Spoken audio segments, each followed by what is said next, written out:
Hello, this is Kevin with Bangor Inc. And today we're going to be taking a look at Sage Estimating's cloud version of estimating, BidMetrics, that just came out with a release 3.7 the other day. And it's added a whole component for insights. And basically what insights mean is it's a way that I can use some of my historical estimates to try to proof out how good bids are coming in currently and so forth. So this video I'd highly recommend for anyone that does any type of comparisons, whether it's subcontractor bids, material suppliers, or things of that nature, anything that I'm comparing bids. This can be a very powerful tool, and especially with this new piece where it can actually go back and try to forecast where it thinks bidders should be and kind of show you history of where their bids have been in the past projects. So let's see how this works. So in this video, I'm just going to stick with a 30,000 foot flyby just to kind of show the process and what I can get. And then make sure to check out the description for the link where we'll go back through and talk about how to set up a librarian and things like that to really get your database set up and publish estimates and things of that nature. So in this case, I'm just going to get to it and let's get a project started. So I'm going to say this is my Sage locations. Locations are going to be very important now because as you have price index tables, you can actually tell it where have different multipliers or things like that for one area versus another and so forth. So I'm just going to continue getting my project set up here. I'm going to hit next, which is going to take me to attributes. So the attributes are part of the magic that makes this work. So this is how, when I set up a different project, I can have different comparisons to say, I'm looking for the same projects in the same market segment. I'm looking for projects within the same region. I'm looking for projects that have the same number of floors in the building and things like that. So these are all things very critical for trying to narrow down what I want in the scope and so forth as far as what it can compare against. So in my case, I'm going to keep it simple. I'm going to say I'm working on a corporate project, central region and so forth. I could go down through and fill some more attributes out. I'm just going to kind of focus on those for the overview. I'm going to hit next, which is going to ask me if I want a template. Not in this case. Permissions. In my case, I'm going to let everyone in our office that has access to it in. So now I'm on the Insights tab. So what the Insights tab does is this will go through and actually let me see that I've got 11 projects out there that it's going to use for the analysis for this project in relationship to these past ones. The market segment is basically what it's got filtered at the moment, so that's why it doesn't have every estimate I've got out there. I could actually go back in here and add more conditions, so if I wanted to add one for the region, or maybe I want to say I'm looking for something where the job size is within 10,000 square foot. So now it went from 11 jobs down to 7. So there must have been some jobs that were above that, below that, something of that nature. So I can kind of hone it in a little bit more. And I can sit there and add multiple conditions. So this is where I can say the number of floors have to be 3 floors, things of that nature. If I hit this preview, it'll show me a list of what projects are on the radar. So these are all the projects right now that it thinks are similar. So this is also where I could go back through and I could say, well, this job here wasn't really very similar for some reason or something like that. And I could remove it if I wanted to. I could also, so I'm going to remove that one. I could also go back to other projects and this will show me every project on the system. And this is where I could come back and say, well, maybe this project is similar to it, even though maybe the job size is farther off than what I'd initially told it and things like that. So I could say add a similar. And now basically when I look at my similar projects, it's going to have a list of, even with that one that's a bigger square footage, but for some reason I think that it's comparable for these comparisons or something. So that way I could kind of hone in on, these are the main ones that I want to use for my comparisons. So in this case here, I'm going to go ahead and save what I got. This is also where I could tell it that when I start this project, if I want to use a suggested subcontractor. So there again, a pretty powerful feature that if a sub has bid this type of work on 3 other projects, it can go ahead and add them to the mix here of let me enter bids for them and things like that. I can always take them off. I can always add other bidders and things like that. So it's just kind of a speed thing of helping put in those bidders. When it goes back and it's comparing these projects with the current project, some of those projects could be a day old, they could be 10 years old and things of that nature. So This is also where you could do cost price indexing. So I can basically have different time frames or different regions or things of that nature that could basically increase or decrease prices for some reason. So I could actually have had both these on. I'm going to leave it at 1 at the moment, and I'm going to just say create. So at this point here, I've got my project right here. So I'm going to go ahead and just open that project. The first thing it does is it wants to know what are going to be the key groupings for my comparisons and things like that. So CSI divisions, my spec sections, my bid packages, those are going to be what I'm going to use for my WBS codes basically, so it can know where to match things up here. And right now you'll see that this estimate's all 0 because I just created, there's nothing in it yet. So when I start talking about comparing bidders and things of that nature, I've got to get information into this thing. So as I go to import estimate, I'll see different areas that I can pull information from. Now, this is critical to keep in your mind because a lot of our clients that are probably following me are Sage Estimating clients. So maybe I could basically bring my Sage Estimate in to help get loaded, which we're going to take a look at here. But I could also be a WinEst.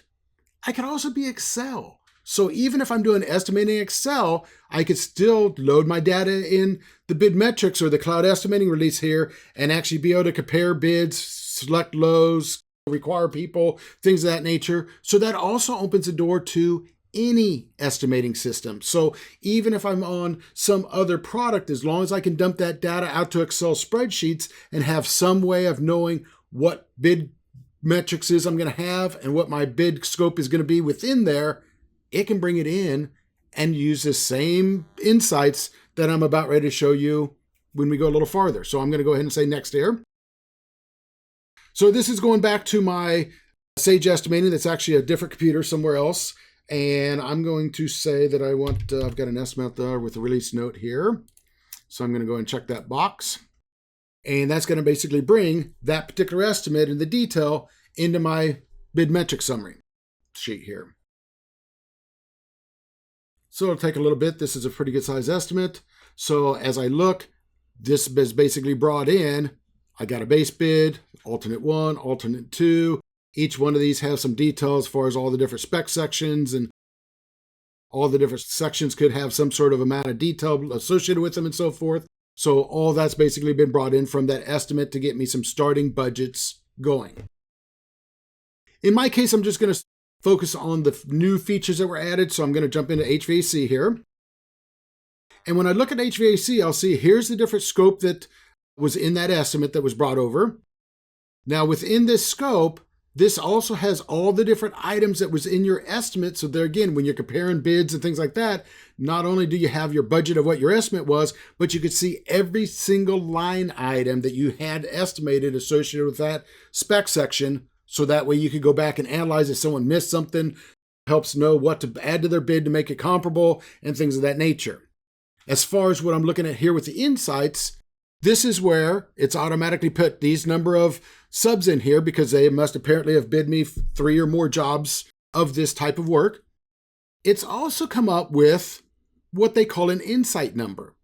So each one of these cells have an insight number that it's already tried to come up with what it thinks that bidder might bid to this. So what that basically means is, if I take a look down here at the legend, I see these little dots. And right now, these dots represent this company's actual bids. So if I take a look at my legend here, I can tell that I've got my insight bar on. That's basically the line that's kind of coming up with what the average is and so forth. And then my bid one's on at the moment, showing me what exactly that person bid on those projects. So what do I mean those projects? So as I look at these dots, that represents that particular project. So I could tell that we bid that project back in 2024, that bidder gave me a price. Here's another project back in 23, so on and so forth. So as I go through there, I can see all these different projects and where that bidder has bid to me this exact same scope on commercial or corporation buildings of the market segment and so forth. So as I look at each one of these dots, I can see the project is a hyperlink. So that name you can actually click on and it would open up another tab where it would just take you into that project. So that way, if you did want to get a more detailed look of well, who else bid against them and things of that nature. You can see a lot of that stuff just by going back into that bid. Gives me the square footage of the project, where it was located, the bid date, and so forth. And then if I say show cost code breakdown, this will show me what my budget was on this particular project.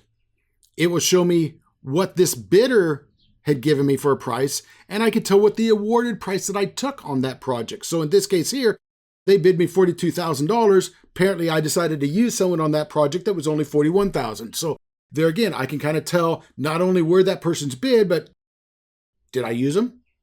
Were they high? Were they too low? Or things of that nature. I can kind of see some of that.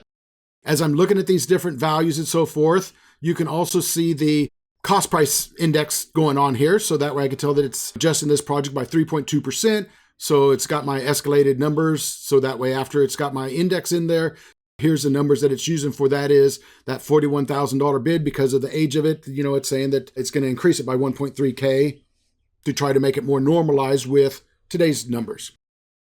So as I go through there, I could see that same thing on every single project that was in my similar when I started this project.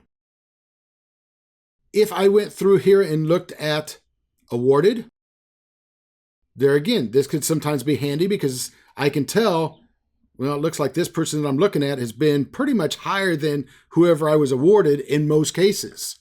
So as I look from one person to another, you'll kind of see that some of these will kind of change where those were really close and so forth, but I can kind of go back and see which ones did I really use them on, or which ones were they pretty darn close, or which ones were they lower on, or things of that nature as I'm going back and analyzing that information. Now I didn't talk about it, but I could also turn on the budget, which would just show you where my estimate was in relationship, which I don't know that most people, I think the biggest thing is really knowing what did this contractor or material supplier give me for a bid, and what was the dollar amount that was actually awarded at that point in time. So that way I can kind of see that. So if I come back up here, and let's say that I enter in a lowball number here. So let's say for some reason on this job, they said it was $30,000. So what that would do then is if I click on that cell, it'll basically also show me down here that, well, the average that it came up with was it thought it should be about $39,000. We're about 23% low than what that insight was. Now, hey, if I feel good about that bid, no problem. I can leave it there, things of that nature. But that's also where, as I start analyzing it with other bidders, I can just kind of see if somebody just does throw out a real high or real low ball. It's one more way of trying to analyze bids with the past to try to make sure I'm in the ballpark. Because the more accurate I can feel about this estimate, knowing, hey, can I utilize that low bidder? He looks awful low, but oh, wait a second, that's where his track history has been. I've used him before on 4 or 5 other projects and things of that nature. Maybe I feel good about that number. So it's just one more way of trying to kind of validate these subs and these prices to know whether I should stand on them for this project or not. So that's pretty much one of the big pieces of the 3.7 release is the ability to go back and use historic estimates as visually being able to tell where this bid might be going forward, or help me make sure one more step to see, is that bid complete? Is it in line with where they've been in the past and things of that nature? One more way just to make sure that the accuracy of estimates are very critical when you start looking at giving someone a bid if they can't, oh shoot, they lost something and somebody's still got to cover it other ways and things like that. One more way of trying to level that out. Thanks for watching.